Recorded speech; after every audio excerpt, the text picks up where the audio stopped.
everyone, and welcome back to another episode of Full Steam Ahead with Richmond Public Library. My name is Nicole, and I'm the teen librarian over at the East End branch. Today we're going to be doing a fun origami craft that will appeal to kids and teenagers, and that is that we're going to be making some origami lucky stars. So let's go ahead and we'll get started on what you need, and then I'm going to show you how to go ahead and create them. So let's get started. So in order to create our lucky stars, we only need a few supplies.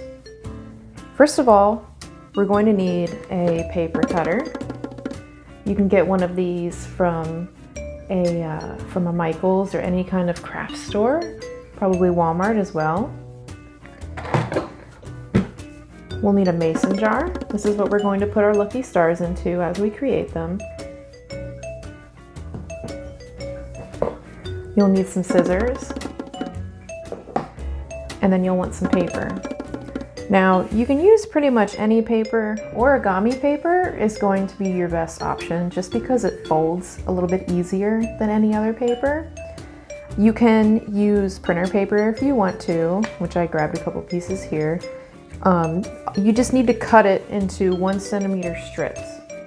Now, this is just some color paper. This is what I'm going to be using today. This will work as long as, like I said, you'll want to cut it into 1 centimeter strips. Don't go any wider than that because it's going to make the star very hard to fold because the paper is going to be too big and too wide. Now, they do have all kinds of different kinds of paper online that you can purchase. It's already pre-cut for you, and it's origami paper, so it'll be the easiest to fold. You can just go onto Amazon, and if you search Lucky Star origami paper, you find all kinds of different patterns. They have rainbow paper, they have celestial paper, it looks like a galaxy. It's really cool. So if you enjoy doing this, you might want to think about investing in the future into some different colors, because there's all kinds of different patterns and different things you can put into these jars to make them look really pretty and to make them a really nice decoration for your room or your living room or anywhere else you might want to put them. So okay, let's go ahead and we'll get started on how to actually make your lucky stars. So our first step in creating our lucky stars is we're going to take our strip of paper and we're going to tie it into a knot. So kind of think of it as in tying the first part of when you tie your shoes. So you just do a basic knot and we're going to pull it tight.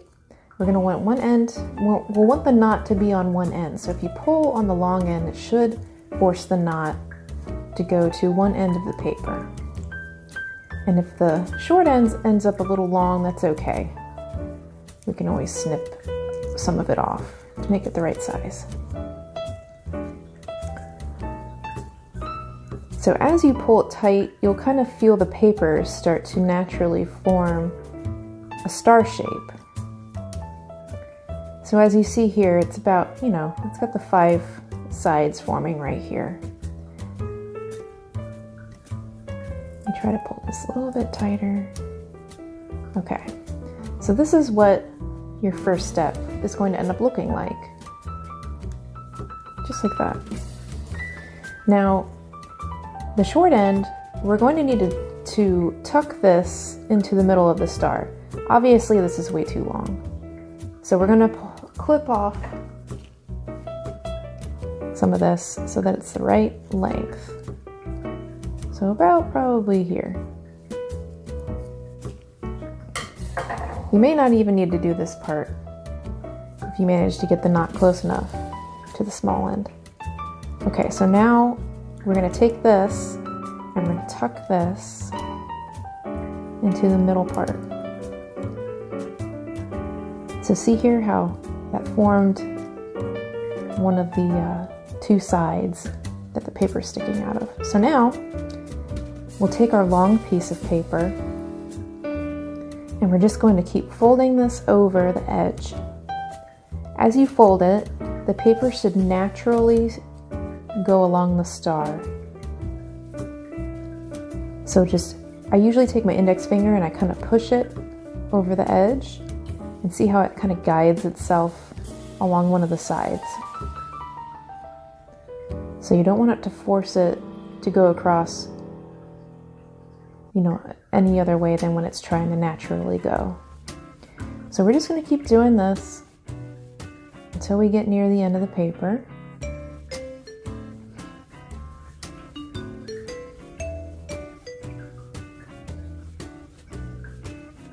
Okay.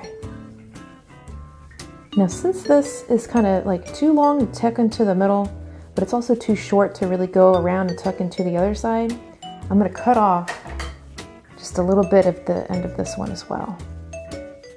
Sometimes you don't need to even do this, and they end up the perfect length. So once I do that, we're going to tuck it into the center. So in order to get the star shape, we're going to need to use our thumbnail.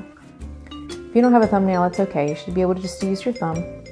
And we're going to push in on the flat sides of the star, very slowly and gently. And you can kind of feel the paper give way as you push.